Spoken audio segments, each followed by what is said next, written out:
want to talk today about what not to do with your potatoes. The first thing not to do is not to weed around them when they're already up tall. This is what I did here. I was trying to keep the weeds out of these beets, but I wound up pulling too much from next to the potatoes. The potatoes are leaning on the weeds at that size, so if you want to weed them when they're still small, fine. But don't weed them when they're tall like that and kind of leggy, because you will knock that potato down. Don't let your dogs in with your potatoes. Out, Trig.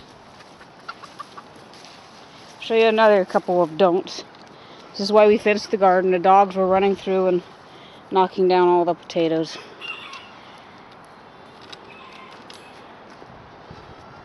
So what ended up making me have that decision not to weed, we put up this sign, "Welcome to our weed patch, where we leave the tares in the wheat till harvest." Because the potatoes are leaning on those, there was a lady that came and very rudely asked, "What are you growing here other than weeds?" And that was the potato patch. So I went, well, the potato patch is kind of full of weeds. I think I'll go in there and pull out some of those. And I pulled them out, and the potatoes fell over and died. So I figured out, don't do that.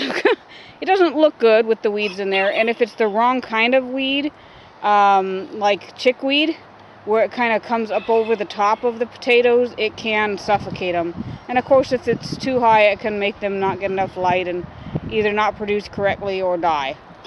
But these potatoes are just fine like this. They're starting to flower. So leave the weeds in there. The weeds are supporting them. And then the other thing not to do with your potatoes is to underwater. See these guys down here? These guys are at the end of the row. It's hard for me to reach with the hose, so they're not getting enough water. And somebody very kindly gave us the advice of, don't water the potatoes after they flower. Well, after they flower, they have produced all the potatoes they're going to produce, but they're not large yet. So you do want to continue to water until the plant has died. So that was bad advice. Don't listen to other people's bad advice, guys. Do a little bit of research before you follow through on something like that and cost yourself the whole crop. The other thing is to make sure when you bury your potatoes, to make sure you leave a little bit on the top, like about 3 inches or something, so you're not covering the whole thing. We mulched in a couple of places where we mulched too heavy and covered the entire plant, then it died. So you want to leave a little bit peeking out of the top. So that's just a few things not to do with your potatoes.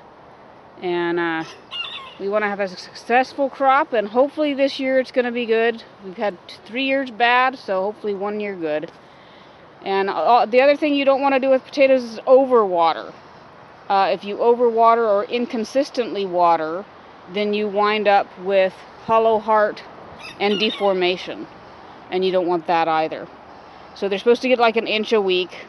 I'm watering ours because we haven't had significant rain. I'm watering it every day faithfully. Otherwise you start to get some wilt and curling up leaves and stuff like that.